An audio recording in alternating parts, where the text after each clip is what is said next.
because no one cares as much as you when it comes to your own business. Best investment you can make. Keep in mind, real estate and stocks and all that stuff is usually between from 6% to like maybe 20%. This is 200%. This is like 10 times better. If you just do this, you'll be able to double your law firm just by literally having these rules of thumb. Welcome to my legal academy, helping lawyers work smart, scale fast, and enjoy life. What do you guys think is the easiest way to scale? When I analyze what has helped me grow something, it just comes down to spending more money on something that already works. Essentially, different interpretations, tripling down on what works and cutting out what doesn't. Obviously, there's a caveat. One is with the right people. So that means with the right vendors and right specialists. It's not foolproof. There's nothing is ever foolproof in business, and including vendors, things like that. But we do whatever we can to increase our chance. And that's why we have our community. You can ask, hey, before I'm about to sign this agreement, what do you guys, has anybody has experience with this company? And I recommend everybody to be used to that. Definitely ask about it in our community before you hire anybody. You should not be the guinea pig. I had a couple of those conversations, kind of guinea pig conversations. Don't be the guinea pig of any company. Practical questions to ask a marketing company is, do you currently have clients in this specific practice field? It doesn't have to be legal, but in your practice field, let's just say in immigration. Second is, do you have current clients? Not if you had clients before. If they had clients 3 months ago and they're not clients anymore, that's a major red flag. They need to have multiple clients in that field. So, those are things, again, and also asking each other. And the other caveat is, and I think it's an understanding that no one cares as much as you. That means when you hire a marketing company, you need to stay on top of them. You can't just hire people or sign up for programs and expect things to be done for you. It doesn't work that way at all. When I hire media buyers, I think of it as partners. They're my partners to help me grow. They're not going to do it for me. I have to stay on top of it. I have to check in what's going on. Do you need any more ads? Do you need any more content? How about this? Also heard about lookalike audiences. Also heard about this. Sam talked about text automations. Can we set that up? You have to bring new things to the table. You have to stay on top of them. You have to check in with them weekly, monthly basis, because no one cares as much as you when it comes to your own business. And the other caveat that I notice is a lot of people focus on the expense, how much it costs. That is the biggest way to not grow, is to focus in on that. This costs this much, Sam, this doesn't make sense. Is it worth it? Things like that. Stop focusing on how much it costs. Instead, the focus should be, what's the value? What's coming on the other end? Change your perspective. If this works well, and when it does go as well, what's that value for me? That's something that was discussed a couple of months ago. We did a little practice about how to create your marketing budget. You start with the end in mind. You start with what the value of per client is, what's your goal for the first 3 months. If that's the case, let's just say it's a value of, if I reach my goals, it's a value of $45,000. If that's the case, you divide it by 1/3. So that means I'm willing to spend up to $15,000 to make $45,000 if anybody wants that. But that's the idea. Don't focus on the cost. Again, I'm sharing based on the things I had to go through myself. I used to focus on the costs, but now anybody that I hire and things like that, it's just my mindset is, can this person create me a profitable client source? If it is, let's go try it out. Take a risk, let's do it. And then at that point, we'll go to the next steps of what to look for. But that's the mindset. What am I going to get out of this? So in order for this to happen, we need to check off these 3 things. One is we need to track everything. It's a requirement, okay? Requirement, not whether you want to or not. No, requirement. If you want to scale and grow, you need to. Okay, that's first thing. Second thing, once we have the numbers, we just want to make sure that we're profitable. I would probably put this here, at least 200%. I'll explain this in a second as well, and once we get there. And third is, it's profitable, just spend more, open it up. That's the overarching where we want to be. So how do we do that? How do we track it? Every law firm needs to have this. Tracking comes in different forms, okay? I put together as many different forms of tracking in here as possible. I'll go through the important ones, but I'll also show you the other ones that are there for you. Anytime you need to track anything, it's probably going to be one of these tabs. The first one is the most macro one. This is essentially, it's a P&L statement, a profit and loss statement. If you can do this in QuickBooks That's most ideal. Ideally, everybody should have QuickBooks Online set up for their law firm.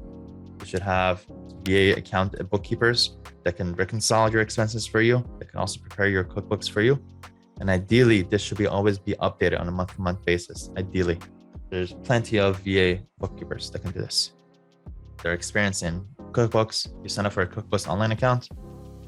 You basically QuickBooks, you connect all your accounts. Let's just say you bank with Chase, you connect your credit cards, your checking accounts, your auto accounts, all that stuff goes into QuickBooks. Then at that point, you basically have a list of expenses, which has to be categorized. QuickBooks usually categorizes a lot of those for you, but sometimes they have to be done manually. And then at that stage, it has to be reconciled. Reconciled just means that everything is correct.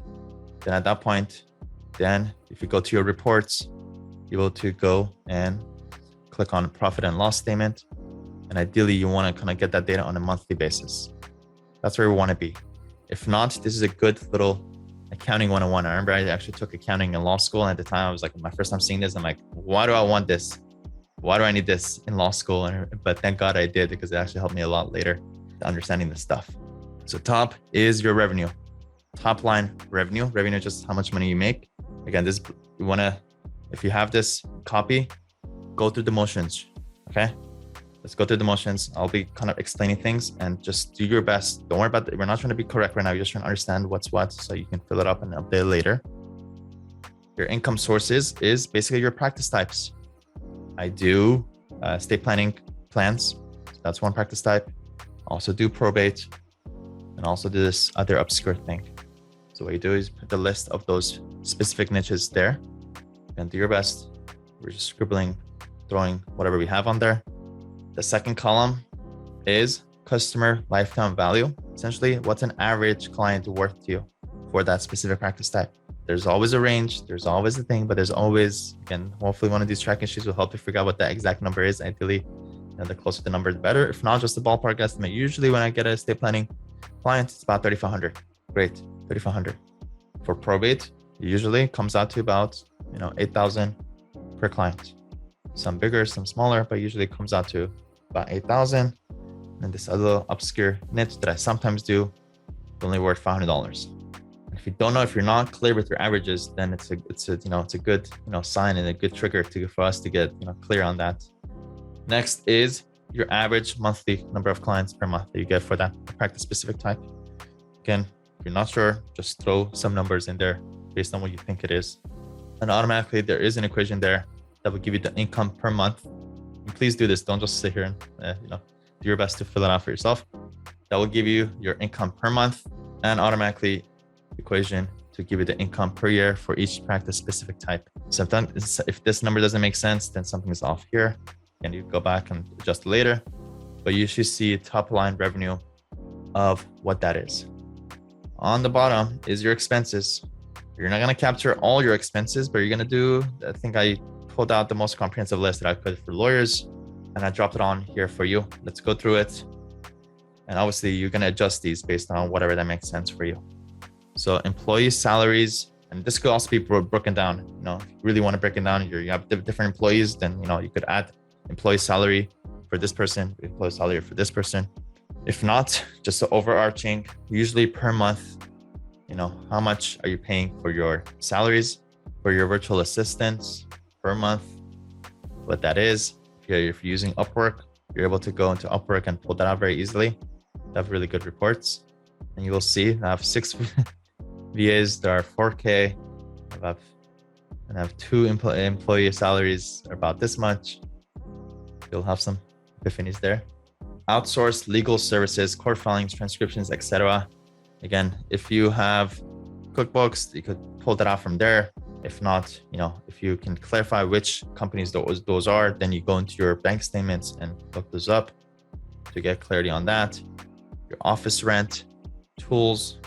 This one might take some time. It might take some time, but just general ballpark. It's about whatever, $300, $500, whatever that is. We're not looking to get anything perfect.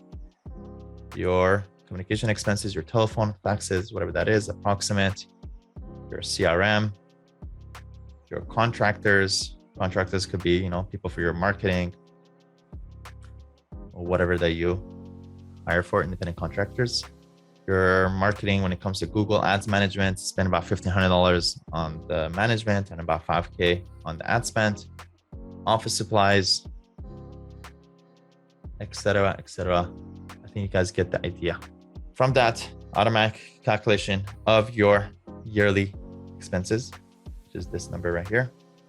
And that will give you the equation of approximate what is left on the table for you.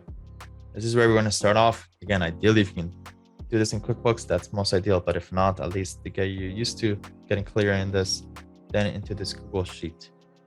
Get clear on this. And I found out like P&Ls that are more detailed are usually better.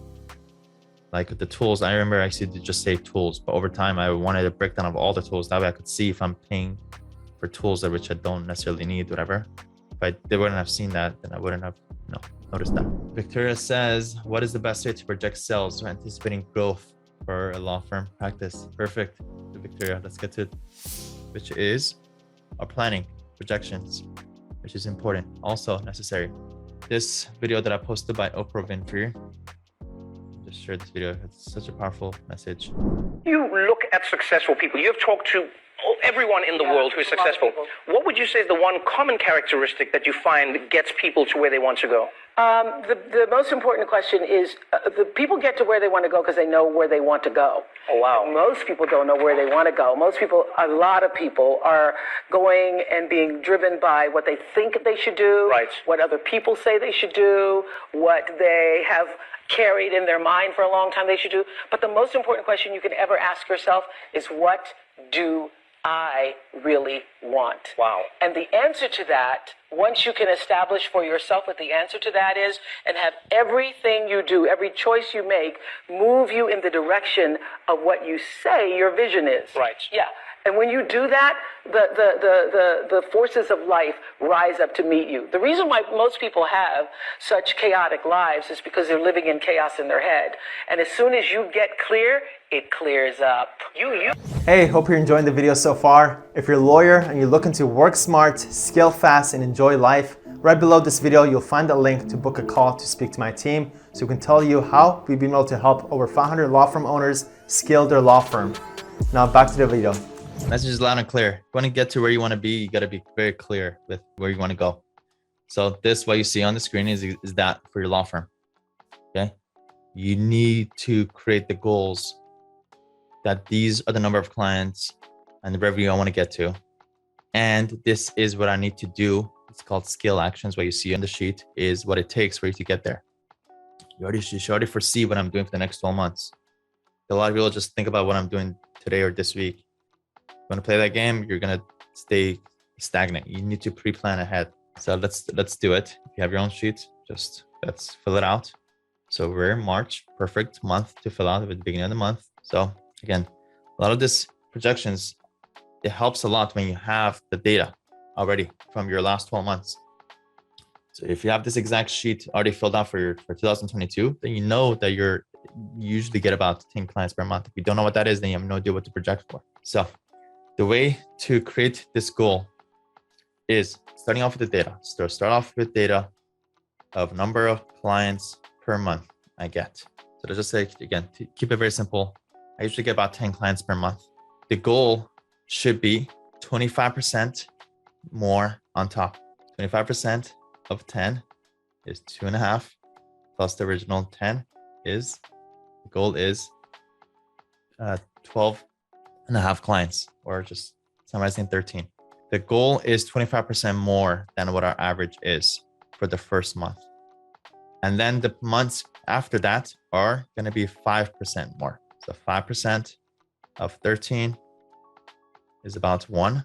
So that means in April will be 14. After that, 5% more comes out to like about 15. To summarize, your first month is a 25% growth, then 5% month after month. This gets you close to almost doubling. It's realistic, it's doable, and it will get you essentially getting to almost double. Perfect amount of growth where we want to be. Very doable, very achievable, whatever number of clients that is. And then go create for March. What is the number of clients? 25% more than what your average is. And then at the same time, okay, well, it's 14 clients. That's great. But how much is each client worth? That's based on data. You need to have that. If you don't, then you need to go analyze that. So let's just say 3,400. That's the case. Little equation that will give you a 25% growth of your revenue comes out to about 47K.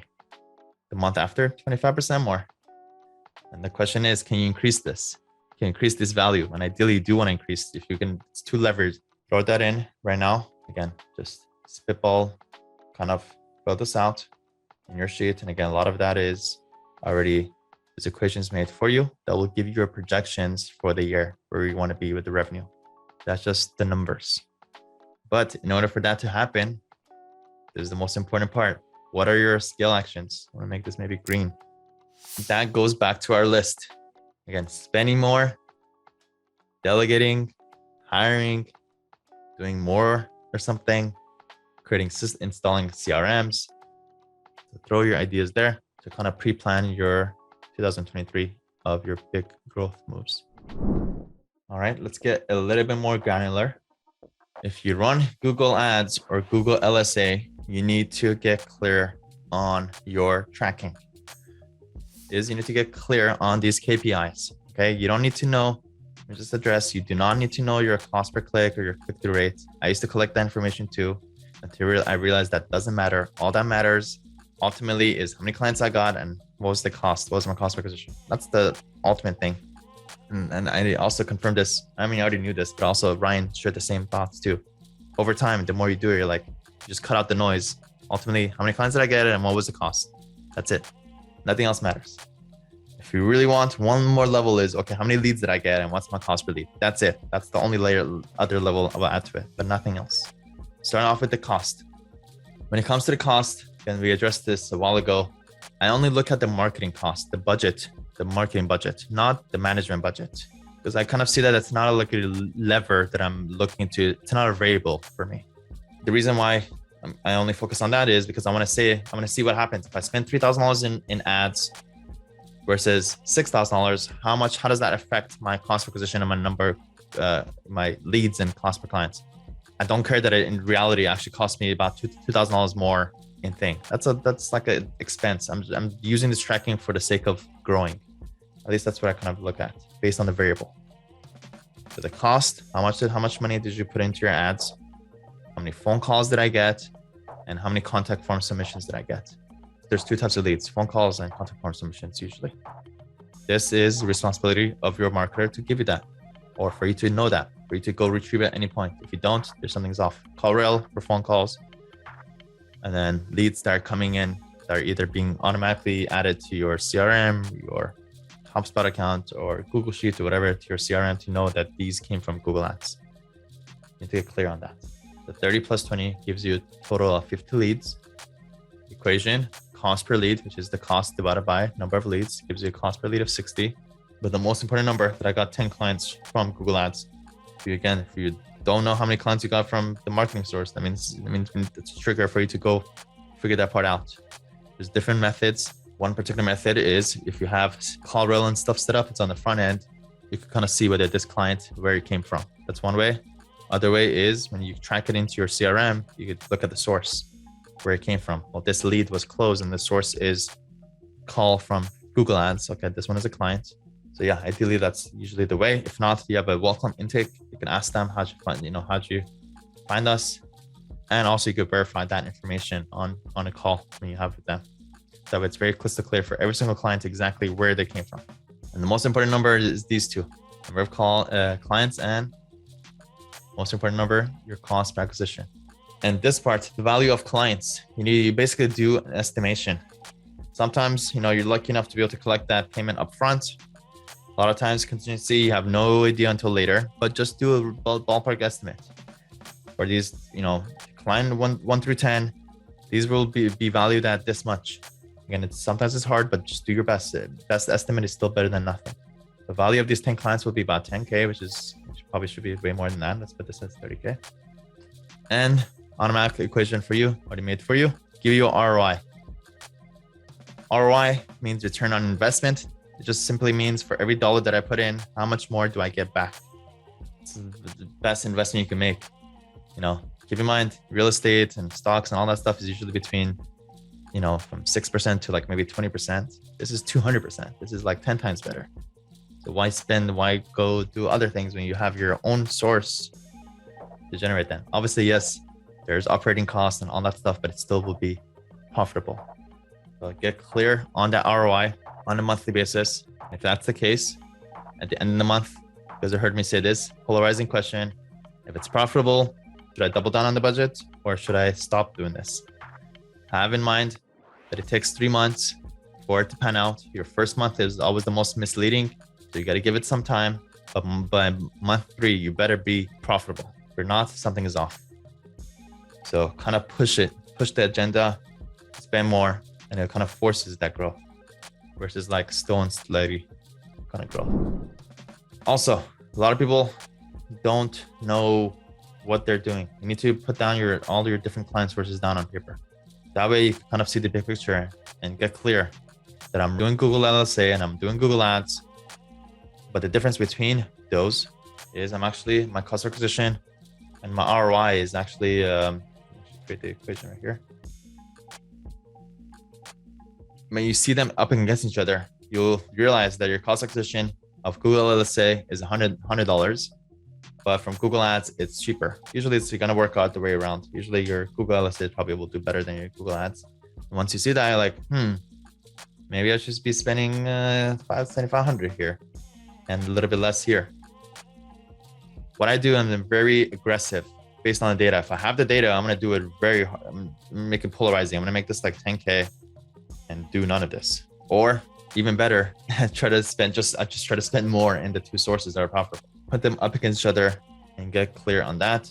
If your top client source is referrals, again, you need one of these. You need Google LSA, you need Google Ads, you need YouTube, you need Facebook ads, you need one of those. You need something, ideally something paid and something organic is the way you want to be. If you need to track your leads, it's not ideal, but you can essentially use this kind of template for lead tracking. The date, first name, last name, email, phone number, and then any qualifying questions you ask. And the lead status, which is there's like options. You can make these options with data validation. There's all the different lead statuses. I talk to them, send them a retainer, feature case, pending settlement, etc. You could create these statuses yourself. And then lead notes, which is just a way to keep track of basically the date, who talked to them, and what happened on the call. This kind of method is basically what I use. All these are lead sheets. It's exactly this based on this system. It works really well. And you're able to, as Jim shared, you're able to zap it into your sheet. Ideally, probably a CRM probably makes more sense, but at the very least, this will do. Other thing is, if you have intakers, it's called intaker tracking. What to expect from your intakers. There's different forms of it. These are just some ideas to what to ask for, what to look for. There's also, if you want to do client tracking in a Google Sheet, then you're able to do that. Also, this is worth printing up potentially. It's a client sign up trouble checklist. If you have trouble signing up clients, you need to go through this checklist. Are you texting the leads before calling the leads? So texting the lead. Is the intaker or VA 100% dedicated to these leads? That means they're only signing up clients. That's it. They're not doing anything else. Is the lead being called right away within 1 minute? Every minute you wait is like potentially like 10 to 20% that your chances are being dropped. Is automated text setup? The intakers, a lot of times, just don't have enough. They have a CRM, etc., etc. Then the granddaddy of them all, it's a very comprehensive one. People don't need this. But if you really wanted to go really crazy, then this one also includes your Google Analytics, your phone service, your active campaign, etc., etc. Today is the easiest way to scale. Is just spend more money on what works and cut out what doesn't. Obvious, but good reminder. Focus on what am I getting out of this? Work backwards. Again, how to create a marketing budget for your law firm, if you need it again, is here. I'll fill this out and get clear on that. And also we shared that in order for that to happen, you need to track everything. Make sure that we're profitable. If that's the case, then spend more. If you just do this, you'll be able to double your law firm just by literally having these rules of thumb.